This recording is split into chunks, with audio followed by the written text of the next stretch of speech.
On June 15, 2012, immigrant advocates celebrated a small but mighty win for the immigrant youth community.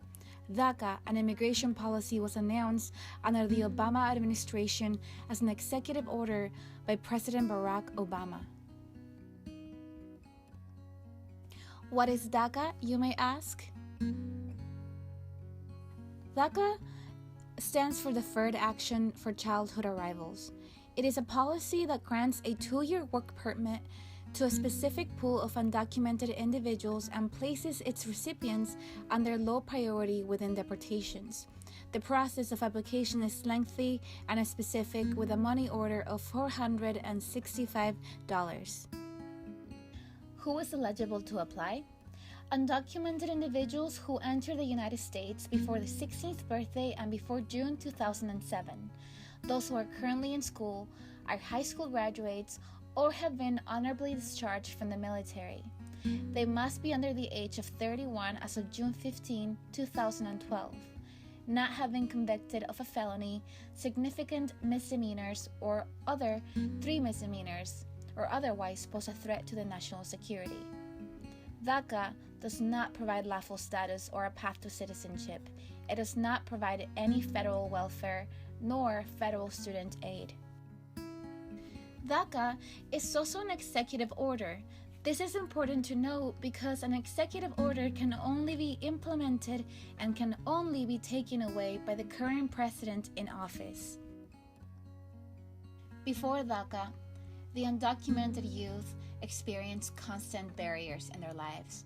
Such individuals who wish to climb the socio-economic ladder and grasp a brighter future had considerably more emotional and financial burdens to carry than perhaps their American high school peers.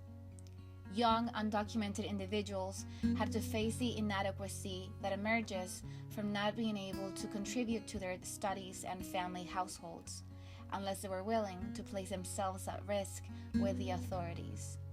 They had absolutely no financial support from the government and were constantly at risk of deportation. When Deferred Action for Childhood Arrivals took effect, about 664,000 undocumented young individuals were given the opportunity to attempt to level to their counterpart peers and assimilate within a society that for decades had denied their existence and potential. Such opportunity had an immense positive impact on the immigrant community, mixed status families, and the future of thousands of undocumented individuals. What are mixed status families, you may ask? It is a reference to families that hold various immigration statuses, such as American-born citizens, documented and undocumented individuals within the same household. From the day of its implementation, DACA recipients no longer fear deportation. Contributing to their family's household by creating income and attending higher education became a possibility, and their future seemed instantly more tangible. Furthermore, a study showed that DACA contributes to the economic and social incorporation of young adult immigrants. Since receiving DACA, young adult immigrants have become more integrated into the nation's economic institutions. Approximately 61% of DACA recipients surveyed have obtained a new job since receiving DACA. Meanwhile, over half have opened their first bank account, and 38% have obtained their first credit card. Additionally, 61% have obtained a driver's license, which has likely widened educational employment and other options for these young adult immigrants. DACA recipients were introduced into a society that they had for years yearned to be part of. Finally, their futures had structure within the American society and were potentially exposed to opportunities that they may have never imagined.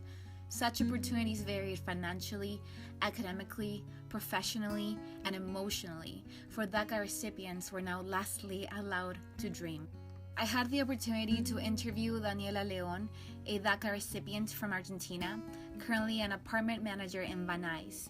She, like many DACA recipients, has spent most of her life in the United States and lives in a mixed-status family. Daniela and I talked about what it feels to live within a mixed status family, considering the only two individuals with secure citizenship are her two children.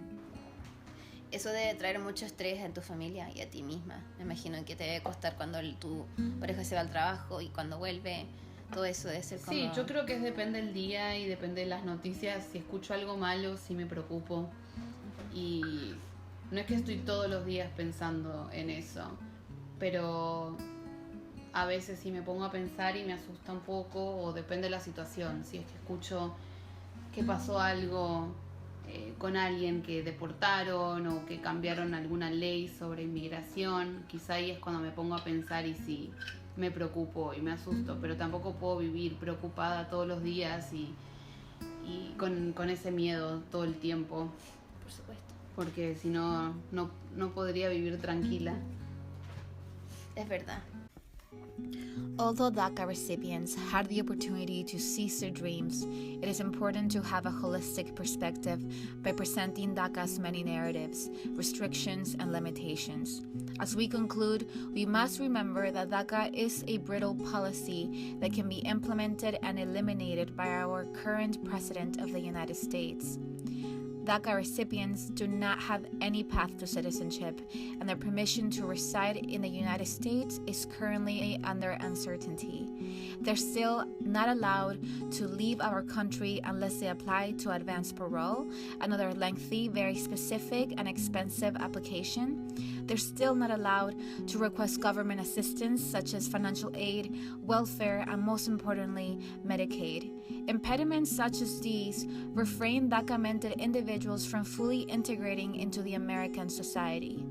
Another limitation that DACA encompasses is that it is only beneficial to a small percentage of immigrants and neglects a larger number of 11 million undocumented immigrants that reside and contribute to our country every single day. Today's gonna be the day that they're gonna throw it back to you. By now, you should have somehow